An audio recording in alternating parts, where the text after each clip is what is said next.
By the first week in December, we no longer used our secret names in PTS meetings. It was too confusing, Nancy said. Also, we just gave up on our boy books. For one thing, the names never changed. Nancy managed to shift hers around. It was easy for her with 18 boys. But Janie and Gretchen and I always listed Philip Leroy, number one. There was no suspense about the whole thing. And I wondered, did they list Philip Leroy number one because they really liked him? Or were they just doing what I did, making him number one because he was so good looking? Maybe they were ashamed to write who they really liked, too. The day that Gretchen finally got up the guts to sneak in her father's anatomy book, we met at my house, in my bedroom, with the door closed and a chair shoved in front of it. We sat on the floor in a circle with the book open to the male body. Do you suppose that's what Philip Leroy looks like without his clothes on? Janie asked. Naturally, dope, Nancy said. He's a male, isn't he? Look at all those veins and stuff, said Janie. Well, we all had them, Gretchen said. I think they're ugly, Janie said.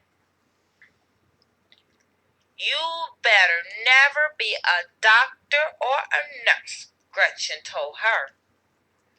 They have to look at this stuff all the time. Turn the page, Gretchen, Nancy said. The next page was the male reproductive system. None of us said anything. We just looked until Nancy told us, my brother looks like that. How do you know? I asked.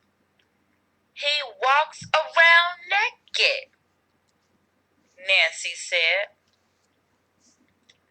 My father used to walk around naked, Gretchen said. But lately, he stopped doing it.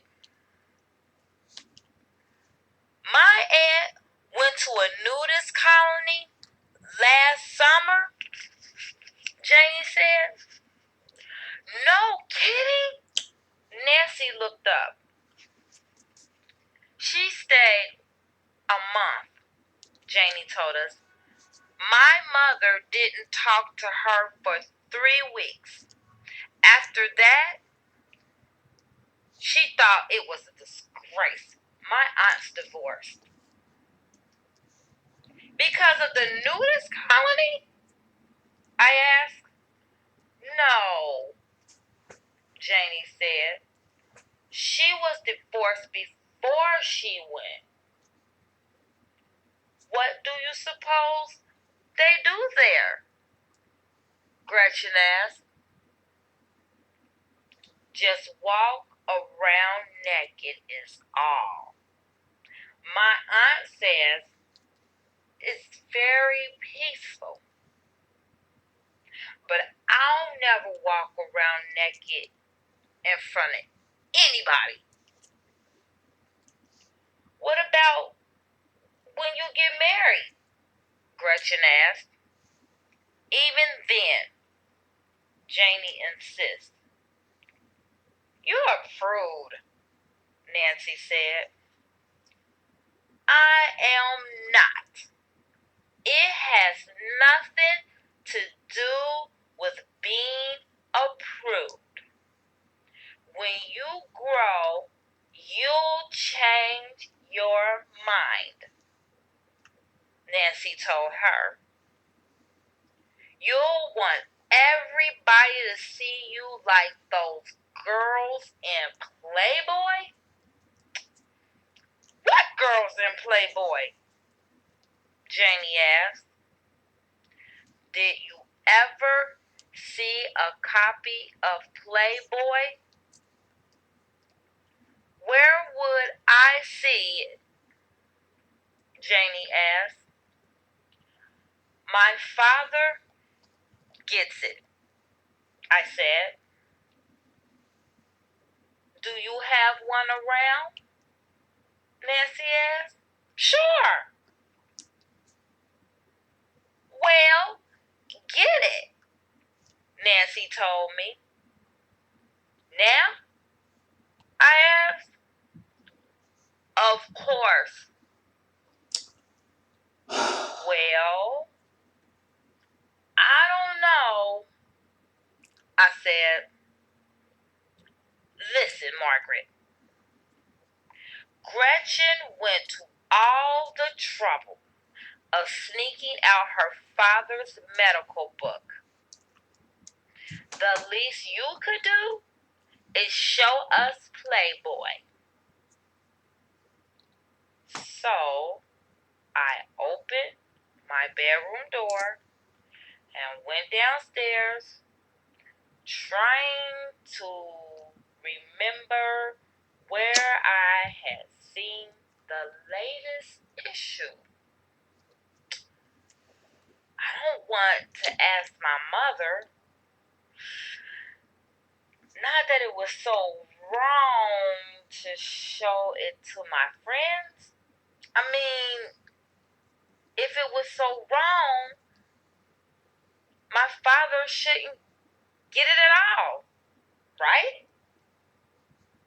Although lately, I think he's been hiding it because it's never in the magazine rack where it used to be.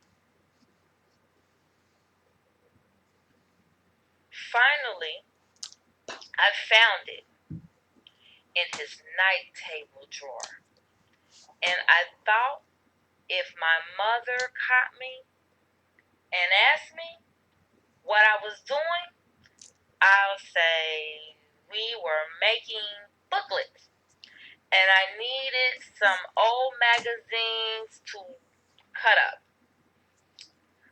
But she didn't catch me. Nancy opened it right up to the naked girl in the middle.